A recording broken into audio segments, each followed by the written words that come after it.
बरियाड़ सानताड़ी education रे सानाम को सगुन दाराम इनगे बरियाड़ हांसदा। तेहेन इनिन लई आपे कना गानां जानां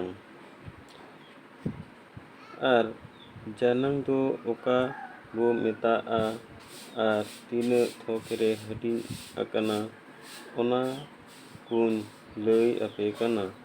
तबे जहां को इन्या चैनल रेपे नवा गे खान आर जुदी पे कुसिया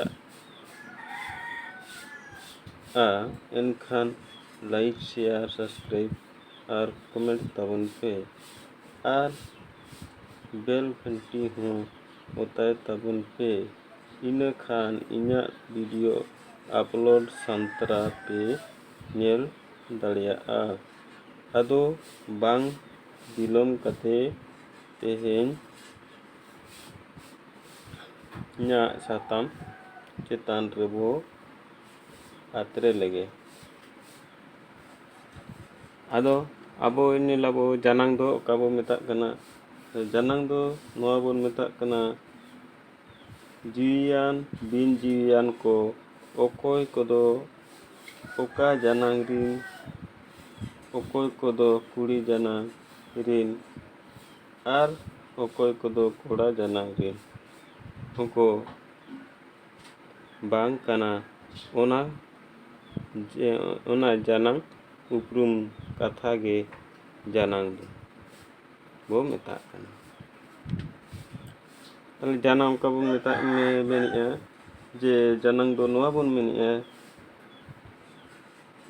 जीवियान बिन जीवियान को ओकोय कोदो कोड़ा जानां रिन ओकोय कोदो कुड़ी जानां रिन आर ओकोय कोदो ओका जांग रिन होको बांग कना ओना जानां उपरुम कथा गे जानां बो मेताआ।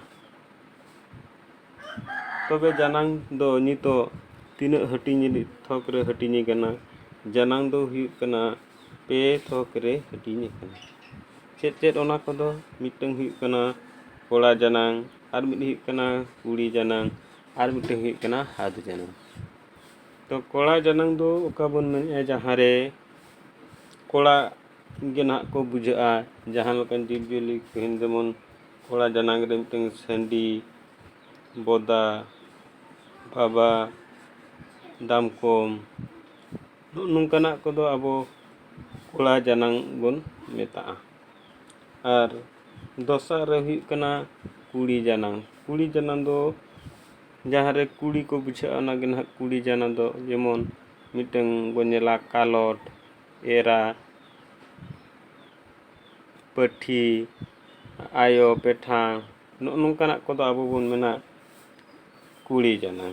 इना तायम हुयुग कना हाद जानां दो जहां कोड़ा हों बांग से कुड़ी हों बांग आदो ओना कोदो ओका लकाना कना ओना कोदो आबो मेना धीरी दा ओड़ा हापा नोंकाना कोदो आबो हाद जानां मेंते बोन मेताआ।